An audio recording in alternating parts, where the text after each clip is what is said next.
Di awal cerita, kita diperlihatkan seorang pria penjaga parkir mobil bernama Martin. Di sini ia terlihat sedang menonton film The Human Centipede yang pertama. Menurutnya film itu kurang realistis, oleh karena itu Martin berinisiatif membuat hal serupa di dunia nyata yang lebih realistis. Tanpa basa-basi, Martin langsung mencari korban di tempat ia bekerja. 3 orang langsung ia dapatkan tanpa adanya perlawanan. Kemudian Martin mencari tempat penyimpanan sekaligus tempat untuk melakukan adegan yang ada di film The Human Centipede. Namun karena Martin tidak punya cukup uang, ia menembak pemilik sewa hingga meninggal. Sebelum Martin pergi, ia melucuti pakaian para korbannya. Lalu kita diperlihatkan Martin yang sedang tidur dibangunkan oleh ibunya yang mengatakan kalau dokternya akan datang. Dan ternyata Martin mengalami tekanan yang begitu berat. Karena dulu ayahnya melakukan tindakan seksual terhadap Martin. Ibunya mengetahui kelakuan ayahnya, namun tetap membela suaminya. Oleh karena itu, kondisi mental Martin menjadi terganggu. Lalu saat sedang makan, ibunya mengetuk atap apartemennya karena suara bising yang terus-menerus mengganggu mereka. Alhasil orang tersebut mendatangi Martin dan ibunya dengan marah hingga memukuli Martin. Saat berada di tempat kerjanya, Martin kembali menonton The Human Centipede lalu membuat sketsa tentang menyambung manusia.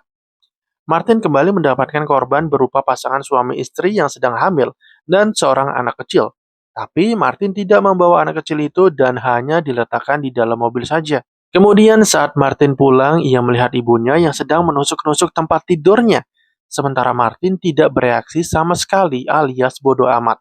Lalu ibunya melihat sebuah buku dan betapa marahnya ketika ia melihat isi dalam buku itu. Dan disinilah puncak kekejaman Martin dimulai. Ia membunuh ibunya dan kemudian menculik tetangganya yang pernah memukulinya itu.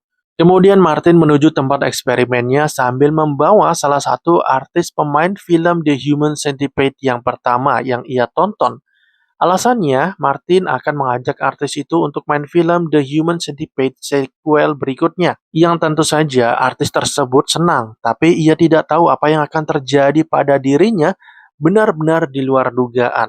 Setelah sampai, si artis tersebut langsung kaget dan tanpa basa-basi Martin langsung memukulnya. Lalu Martin mulai melakukan operasi pencabutan gigi hingga menyambungkan mulut ke anus tanpa bius. Beberapa korban ada yang sudah meninggal karena pendarahan hingga tak kuat menahan kesakitan saat dioperasi. Setelah selesai, Martin terlihat senang. Lalu Martin memberikan makan dan tentu saja makanan yang ia berikan langsung ditolak. Dan kemudian Martin menyuntikkan obat mules di setiap korbannya agar bisa buang air sesuai keinginannya. Tidak lama kemudian perempuan hamil yang telah dianggap meninggal tiba-tiba bangkit dan langsung keluar. Dan akhirnya ia berhasil melarikan diri. Tentunya Martin menjadi marah dan menghabisi korbannya satu persatu. Saat akan menghabisi korban yang terakhir, Martin mendapat perlawanan hingga membuatnya terjatuh. Dan tanpa basa-basi, si korban tersebut langsung menusuk anus Martin menggunakan selang, lalu memasukkan ke labang peliharaannya itu. Dan di akhir film, kita diperlihatkan Martin yang sedang menonton film The Human Centipede. Yang ternyata itu hanyalah hayalan Martin. Dan filmnya selesai.